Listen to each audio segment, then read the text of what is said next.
Bravo! Comme si tu me posais pas assez de problèmes de base. I always come back.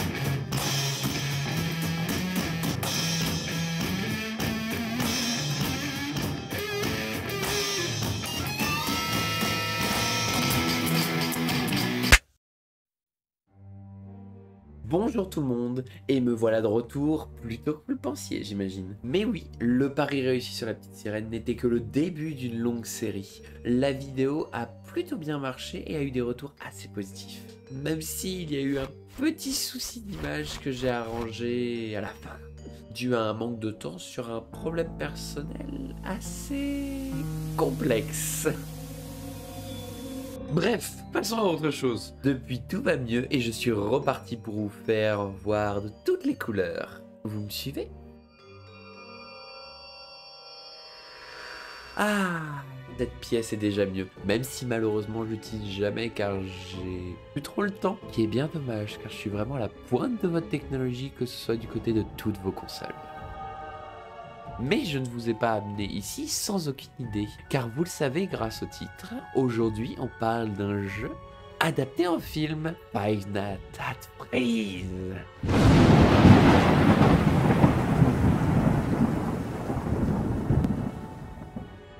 Pourquoi il y a eu un coup d'éclair?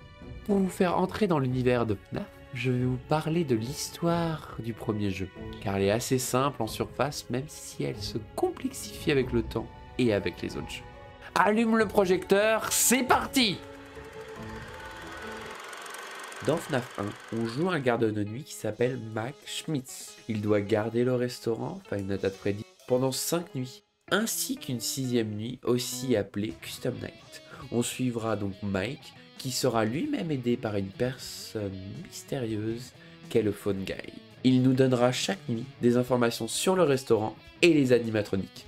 Sauf que lors de la 4e nuit, lors de son appel habituel, il sera attaqué par un animatronique et mourra. Hey, do me a favor. Maybe sometime you could check inside those suits in the back room. I'm gonna try to hold out until someone checks. Maybe it won't be so bad. Yeah, I always wondered what was in all those empty heads back there. You know. Oh no. J'allais presque oublier, mais je vais vous présenter les animatroniques de la pizzeria. Pour vous aider, voici une petite photo qui date un peu.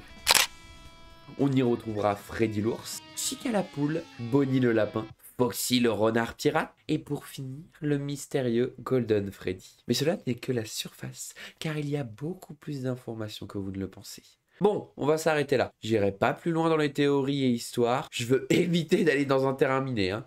Déclenche le film, Freddy, c'est parti!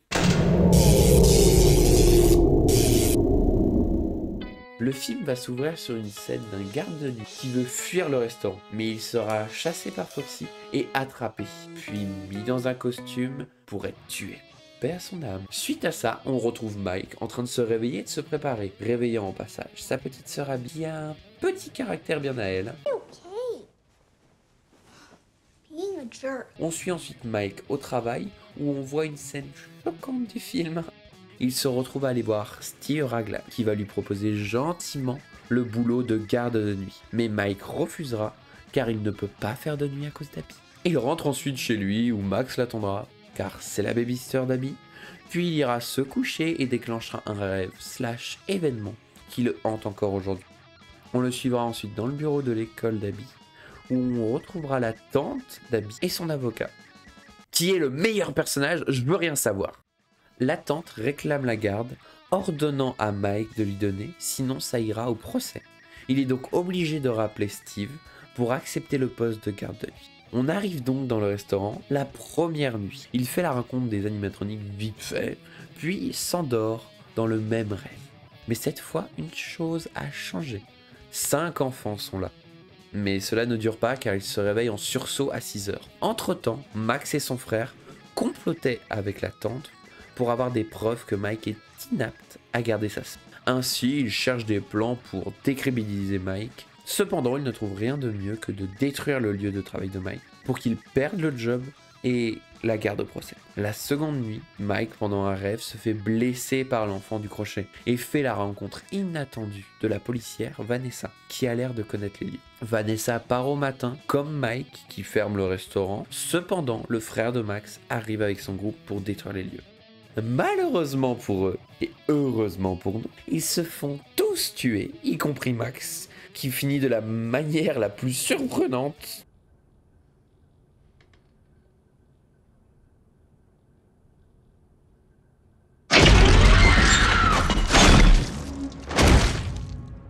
Ah oui, je vous l'assure, on n'était pas prêts. Hein. On retrouve donc Mike chez lui avec Abby. Mais Vanessa arrive et lui apprend les dégradations. Vanessa lui apprend qu'il pourrait se faire virer. Mais Mike, après une explication de son passé, attendrit Vanessa, laissant couler. Mike part donc sur la 3e nuit. Cette fois avec Abby, car la babysitter a disparu. Bizarrement, j'ai peut-être une idée d'où elle est, mais laissons ça couler. Pas grave. Donc lors de cette nuit, Mike doit nettoyer tout le bazar. Il laissera Abby dormir dans le bureau, mais après le nettoyage, il s'endormira de nouveau. Abby se réveillera en pleine nuit et ira voir les animatroniques. Cependant, Mike, dans son rêve, voit cette fois un seul enfant, l'enfant blond, mais se fera réveiller par les bruits d'Abby. Mike se rend ainsi compte que les animatroniques sont vivants et rentre chez lui avec Abby. Il en discutera ensuite avec elle. Discussion lunaire que je vais m'empresser de vous montrer, c'est magistral. Machines. My friends? Your friends? Are they... Ghosts? Yeah. Of course. How else could they make the robot to move? La nuit suivante, ils repartiront donc travailler ensemble, où cette fois ils retrouveront Vanessa. Ils joueront ensuite tous ensemble avec les animatroniques, mais Abby se blessera, ce qui écourtera la nuit. Vanessa est en colère et prévient Mike de ne plus mettre en danger sa sœur, sinon il y aura des répercussions. Ouais, il s'en sort encore plutôt bien. Stop! Attention, je m'arrête là pour ceux qui ne veulent pas être spoilés. Ça va être compliqué pour moi de faire une analyse complète sans spoil. Je voulais vous prévenir avant que ce soit trop tard, donc je vous laisse 5 secondes pour vous décider. Je vous oblige à rien, surtout que le film est disponible en DVD depuis le 13 mars, ainsi que sur Peacock.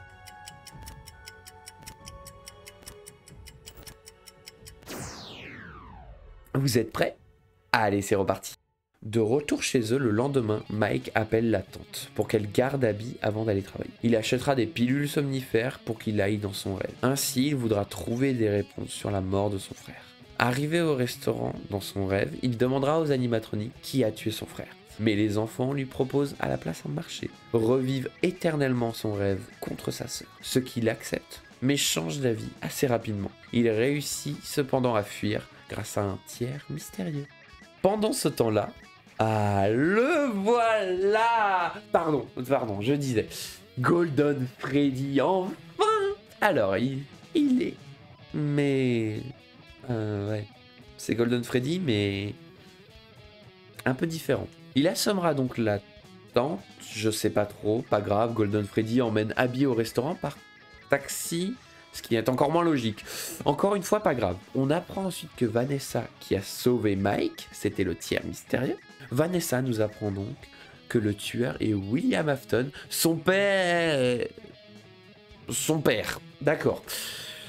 Désolé, toujours un peu de mal avec cette info du film. Vanessa dit que les animatroniques sont contrôlés par William et qu'ils veulent transformer Abby comme ils sont. Mike retourne donc au resto et sauve Abby, mais William sort de l'ombre et essaye de le tuer. Cependant, Vanessa arrive et se fait planter par son père en essayant d'aider Mike. La famille. William est ensuite dévoilé et finit enfermé dans le costume, devenant Springtrap. Mike, Abby et Vanessa sortent du resto qui tombe en ruine. Vanessa finit à l'hôpital, le duo parte loin et William finit enfermé dans le restaurant, surveillé par l'enfant de Golden Freddy. À jamais. Bon, avant de parler des défauts comme des qualités du scénario, je vais d'abord mettre à profit mes connaissances des jeux pour vous exposer des petits easter eggs sympas du film. Alors, on peut déjà remarquer que dès le début du film, qu'après un merveilleux générique qui rend hommage au jeu, on passe sur un réveil bien connu que l'on retrouve à la fin de toutes les nuits de Five Nights at Freddy's 4. Après, ce n'est que le début de la danse. On retrouvera ensuite le livre bien connu des fans de FNAF, de la théorie des rêves, suivi de peu de temps après du bureau de FNAF 1 avec la même affiche et le même ventilateur qui prend de la batterie pour rien. Sans oublier It's Me, célèbre phrase quand Golden Freddy apparaissait lors de son screamer de FNAF. Pour ceux qui ont eu peur de ce petit bonhomme, il s'agit d'un petit sacripant de FNAF 2 qui est tout aussi énervant que dans le film, je vous l'assure. Heureusement, dans le film, on n'avait pas son rire. Faites-le taire, s'il vous plaît. Enfin. Sans aucune surprise, on retrouve aussi les personnages de plusieurs jeux, que ce soit Mike Smith, Vanessa Shelley ou William Afton. Oui, je ne montrerai pas d'image de William, c'est trop dangereux avec les fans, je ne vais pas m'aventurer dans ce chemin-là, non, non. On voit aussi des personnages des livres avec Sparky, mais aussi Shadow Freddy, côte à côte dans le noir, qu'ils sont mignons. Sans oublier la phrase iconique de William Afton. I always come back. Je me souviens à l'avant-première, on avait tous acclamé et applaudi ce moment-là. Ah, que du bonheur cette séance. De plus, au générique, la musique incroyable de The Living Thompson sur Five Nights at Freddy's. Une autre musique bien cachée est la music box de la marionnette. À la toute fin, avec une phrase qui ressemble au mini-jeu de FNAF 2. Come find me.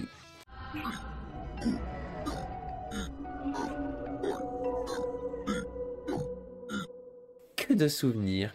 Je ne sais plus combien d'heures de souffrance j'ai eu sur ces jeux, mais c'était incroyable. De plus, lors de mes recherches, j'ai vu plein d'autres easter eggs, comme le robot du livre de FNAF 1, que les animatroniques ont les mêmes positions entre les films et les jeux, que sur le tableau de l'école il y a le nom des animatroniques de FNAF 1 et FNAF 2. Et incompliqué pour finir, sur le t-shirt d'un des gars, on y voit un mini-jeu dessus, celui de la petite qui cherche son chien, trouvable dans le Pizza Place du FNAF Security Breach. Sans parler de tous les théoriciens FNAF qui se sont glissés dans le film. Maintenant que cela est dit, passons maintenant au scénario en lui-même. Juste avant, je mets un disclaimer. Le film se passe dans un univers à part des jeux. Donc ce n'est pas le même univers que les jeux. Des gros détails changent, je le sais, pas besoin de me le dire. Alors, pour commencer, je ne saurais pas dire si c'est positif ou négatif, mais le film confirme des théories que les fans spéculent depuis des années. Dans le premier jeu, on ne savait pas qui était le Fun Guy. Néanmoins, beaucoup de gens trouvaient bizarre que sa mort soit suivie du cri de Golden Freddy. Et on a vite conclu avec d'autres éléments qu'il était lié aux animatroniques et sûrement le tueur.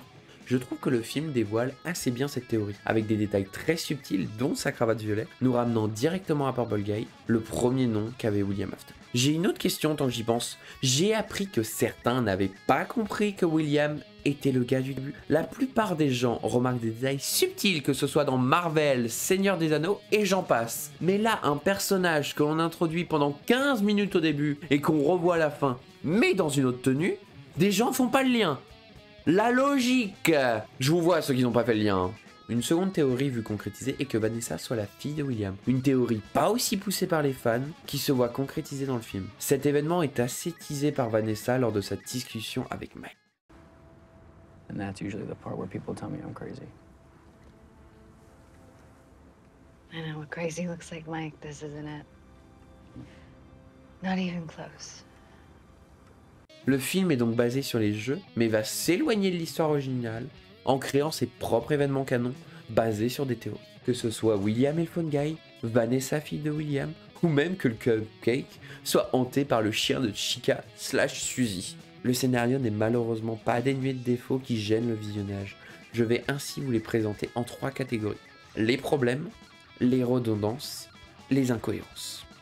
Dans les problèmes, je voudrais pointer des choses qui ne collent pas avec l'histoire établie du film. Pourquoi les caméras s'allument sans avoir branché le courant? Les animatroniques contrôlent peut-être l'électricité du restaurant? Qui sait? Afton contrôle-t-il vraiment des animatroniques avec le dessin du gentil lapin? Ce qui semble irréaliste. Les enfants n'ont pas perdu la mémoire. Ainsi, si William contrôle les enfants, pourquoi celui de Golden Freddy dessine le lapin jaune comme un ennemi alors qu'il est ami avec lui? Et puis la tante... elle est morte, vivante, on sait pas. Elle est juste laissée à terre Même les scénaristes avouent qu'ils l'ont oublié. C'est dire. Bon, après, dans les redondances du scénario, ce qui me gêne, c'est plus l'ambiance qu'essaie d'établir le film. Le film ne sait pas se placer entre l'horreur, le gore, l'humour, le thriller ou le film familial. Ce qui est très dommage, car cela se voit et nuance trop le visionnage. Un cliché qui n'ont pas réussi à se défaire est au moment des morts du groupe de vandalisme. C'est juste de la chair à canon. Ce qui est sympa pour un moment d'horreur, voire gore. Mais la mort de la babysitter fait trop. Son arrivée est trop cliché. Même si la fin est très surprenante, hein. Ça je dois vous l'avouer. Un autre cliché du film d'horreur qui n'ont pas réussi à se défaire, c'est les screamers. Même s'ils ne sont que très peu, hein. Un petit nombre de 6 qui sont essentiellement commis par un monstre que personne ne veut voir. Hello. Bon, en dernier, de façon plus personnelle, ce sont les incohérences qui détruisent l'univers établi par les jeux. Vanessa est la fille d'Afton, alors qu'il a normalement déjà 3 enfants. Bonnie est bleue et non violet. Oui, c'est un détail qui a son importance. Golden Freddy peut sortir du restaurant, ce qui est impossible pour les animatroniques. Et combien d'enfants le possèdent si l'enfant peut sortir de l'animatronique? Il nous manque des éléments, c'est dommage, même si certains points sont corrigés par le film. Après, ne nous attardons pas dessus, nous allons faire un voyage pour comprendre l'histoire avec les principaux intéressés.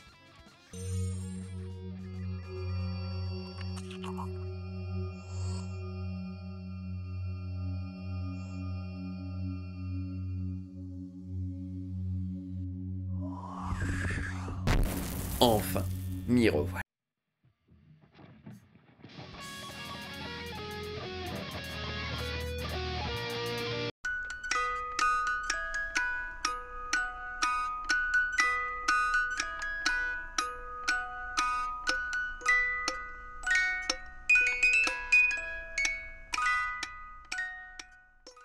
Ah, ça fait du bien de revenir. Que de souvenirs, même si certaines choses ont bien changé. Le film est déjà très beau visuellement. Dès le premier visionnage, excusez-moi, mais les décors sont vraiment grandioses. Pas grandioses en voulant impressionner, comme dans d'autres films. Là, c'est un autre grandiose. Ça m'a juste donné envie d'y aller et de retrouver cette majesté, ce que je fais actuellement, très clairement. Les frissons que l'on ressent en voyant tout s'allumer, c'est génial. Même si je pense que ça m'atteint un petit peu plus, car je suis un fan de la licence. De plus, une seconde chose qui m'a vraiment laissé sans voix, c'est bien les effets visuels des animatroniques. Ils sont incroyables. On sent qu'ils sont incrustés dans le restaurant. On voit qu'ils sont réels. Pour le film, les animatroniques ont été créés en taille réelle. Ainsi, ils étaient contrôlés par des opérateurs, mais parfois ce sont des acteurs qui étaient dans les costumes. Et cela donne un vrai effet de réalisme. Car cela est un avis personnel, mais faire toujours avec des effets spéciaux, on en perd du concret avec le temps. Contrairement aux costumes et aux maquettes, s'ils sont bien réalisés. En regardant, par exemple, Jurassic Park, on voit très clairement la différence quand ils utilisent des animatroniques et des effets visuels. Ce qui rend le tout plus réaliste. Après tout, toute technologie est faite pour être surpassée. Donc cela est normal qu'avec le temps, on ait une vision différente et plus dure sur les anciens films, vu ce qui sort aujourd'hui. Cela ne retire en rien la prouesse que le film a fait dans les animatroniques. Ce choix m'a fait les humaniser encore plus, car on y voit les détails de leurs émotions, à travers les yeux, les oreilles et même les sourcils. La réalisation se veut également dans ce sens. Cela est très clair lors de la scène très drôle mais étrange de la construction de la cabane. On y voit réellement des enfants qui jouent ensemble. C'est Abby qui leur fait ressortir cette part d'eux qui était enfouie.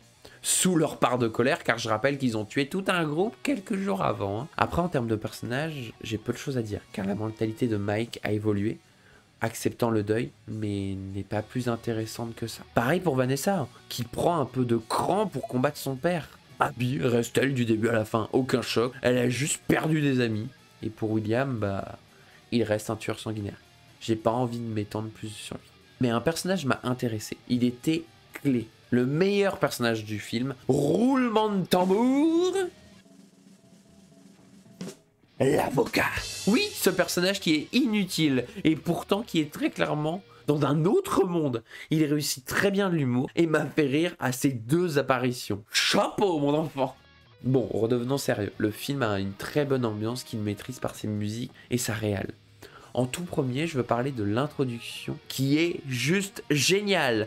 Une musique qui instaure tout de suite ce qui va se passer. Et cette idée de le faire avec des pixels comme dans les mini-jeux, c'est incroyable. J'adore l'écouter. Je vous mets juste quelques instants pour vous faire comprendre.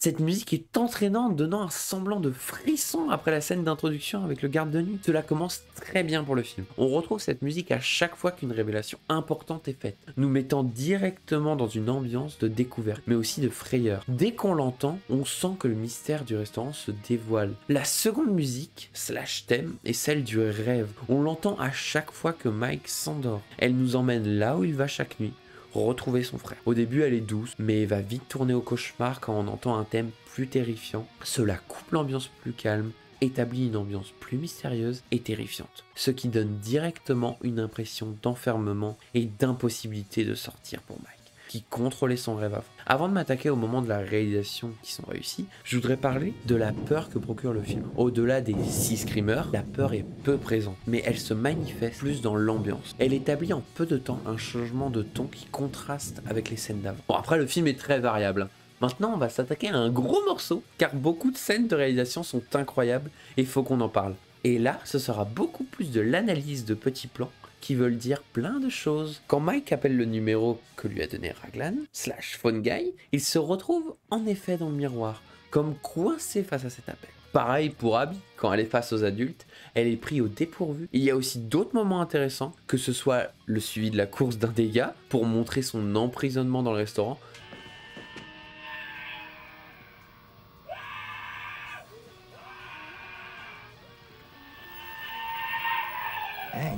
une scène qui est bien aussi, et quand Mike apprend pour les animatroniques, on voit que le fond devient flou et que la caméra reste en mouvement pour démontrer à quel point il est perdu face à ce qu'il voit. Mais les vrais moments à regarder est tout ce qui se passe autour de Foxy, provoquant la peur et le stress, jouant sur les ombres et son petit bruit iconique. Rien que de l'entendre, ça peut provoquer du stress. Je vais vous montrer certains moments sans mes commentaires. C'est vraiment génial.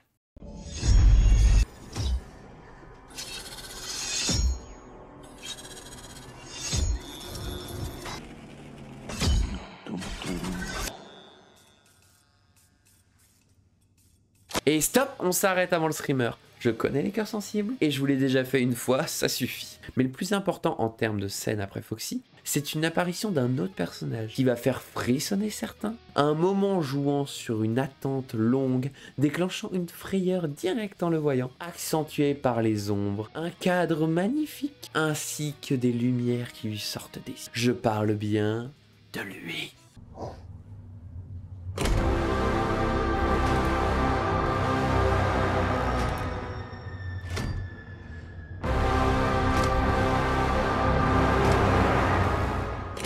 Croyez pas qu'on va y échapper, c'est l'une des scènes les plus marquantes du film, nous affichant notre bien-aimé costume de Spring Bunny enfilé par William. Une scène géniale. Bien sûr, un tel être ne peut pas vivre sans être durement puni par Golden Freddy. Abandonné dans le restaurant, l'enfant ferme la porte, ainsi William finit bloqué, souffrant à jamais.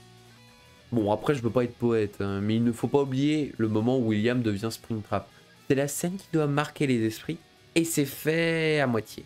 On sent un enfermement dans la mise en scène, le coinçant avec les animatroniques, cependant son jeu est assez faible. Il va trop bien. De plus, la phrase finale est trop cliché. Je l'ai adoré lors de l'avant-première. Je fais partie de ceux qui ont applaudi et crié. Oui, c'est le méchant, mais il doit être châtié, pas acclamé. Il aurait fallu garder cette phrase pour plus tard, voir quand il se tordait de douleur. C'est vraiment dommage. Mais ça me permet de faire une transition toute donnée vers... Attendez, vu l'agitation des animatroniques, je vais devoir aller ailleurs. Je sais pas ce qu'ils ont aujourd'hui.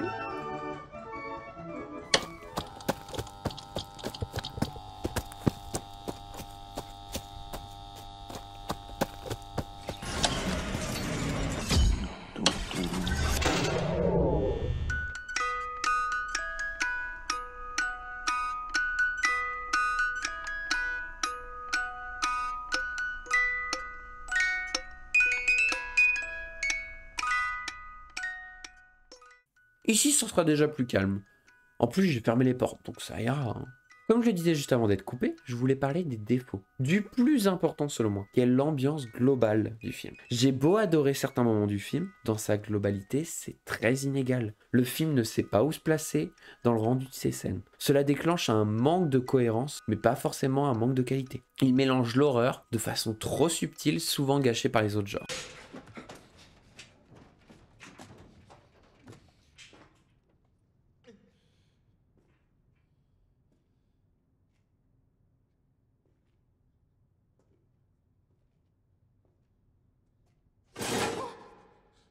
Le film se mélange trop dans les genres, car on y retrouve l'horreur, le gore, l'humour, ainsi qu'une ambiance familiale. Pour moi, un genre qui est de trop dans le film, c'est l'humour. Il est trop représenté et explique pourquoi il y a une perte en qualité, car ça donne des scènes bizarres. La scène la plus parlante est le moment du taxi. On y retrouve Golden Freddy et Abby dans un taxi. Pourquoi? Ça coupe tout là. Hein. Golden Freddy arrive chez Abby sans souci, mais pour le retour, au lieu de juste se téléporter ou trouver une autre solution, plus en raccord avec Golden, on a ça qui est surjoué et gênant. Oh my goodness! Not cool.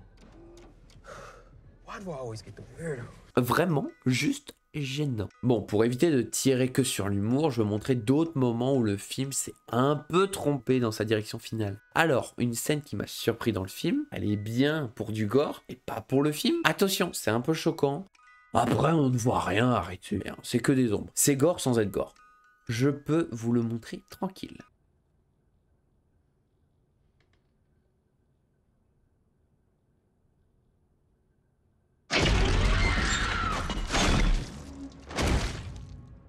C'est gore, mais ça sort de nulle part. Hein. C'est stylé, mais ça sort de nulle part. Une autre scène que je trouve lunaire est la réponse que dit Abby quand elle parle des animatroniques. Elle répond sans pression que ses amis sont morts. C'est logique, tais-toi. Hein. Elle n'est pas un minimum choquée que ce soit des enfants morts qui hantent les animatroniques. Quand je dis que les enfants font peur, j'ai raison. Hein. La dernière scène que j'ai bien aimée, mais qui n'a aucun sens, c'est la construction de la cabane. Franchement, je la comprends pas. Oui, du calme. Où j'en étais? Ah oui, le jeu d'acteur, c'est très variable. Hein. Parfois trop comme le premier Gardien de Nuit, ou parfois pas assez comme la scène finale de William Afton. Après, je ne veux pas m'attarder dessus, ce qui m'intéresse le plus, ce sont les personnages. Et pas ceux qui servent de chair à canon. Ouais, la tante... J'ai même pas quoi dire. Hein. Je veux surtout parler des deux personnages, Vanessa et Golden Freddy. Commençons par notre petite Vanessa, qui est un personnage qui fait tout et rien. Oui, c'est un peu comme ça que je la vois, car au début elle est avec son père, puis vers la fin elle se rebelle. C'est un peu décevant, mais reste cohérent. Sa première apparition se fait de façon très mystérieuse, se cachant sous la pluie. Ça pouvait s'annoncer très bien, mais la divulgation de son nom est très forcée. On sent que c'est une référence mise au couteau. C'est de trop. Et pendant le film, c'est pas mieux, hein. Pourquoi elle est revenue dans le resto? C'est un élément du scénario qui génère un bug illogique. Sur ce coup, je ne comprends pas. Hein. Après, la scène qui monte une vraie profondeur pour le personnage est quand elle est sauvée par Mike. On y découvre tout le dilemme du personnage, détruit par son père et ayant peur de le revoir. Elle est tiraillée entre faire le bien et aider Mike, ou écouter son père, celui qui se sert d'elle pour commettre les meurtres. À la fin, elle affronte son père, mais malheureusement finit dans le coma. Ce qui peut être négatif ou positif pour la suite. Oui, c'est un point positif dans le négatif. Vous avez un souci? Ouais, c'est bien ce que je me disais. Maintenant, je vais parler d'un personnage que j'adore, mais qui est très, très mal fait. C'est Golden Freddy. Le personnage le plus énigmatique et intéressant des jeux. Je peux même pas vous le décrire tellement... Il est complexe et c'est trop compliqué en fait. Il est celui qui a le passé le plus caché et même aujourd'hui des questions se posent encore. Mais celui du film n'est en rien Golden Freddy. Et même le film fait semblant d'ignorer ce problème. Il ne veut rien dire sur lui. La scène de rencontre entre Abby et Golden Freddy va dans ce sens. Et faut se contenter de ça. Il expliquera même pas qui il est. Il est spécial et c'est pas Freddy. C'est tout. Freddy?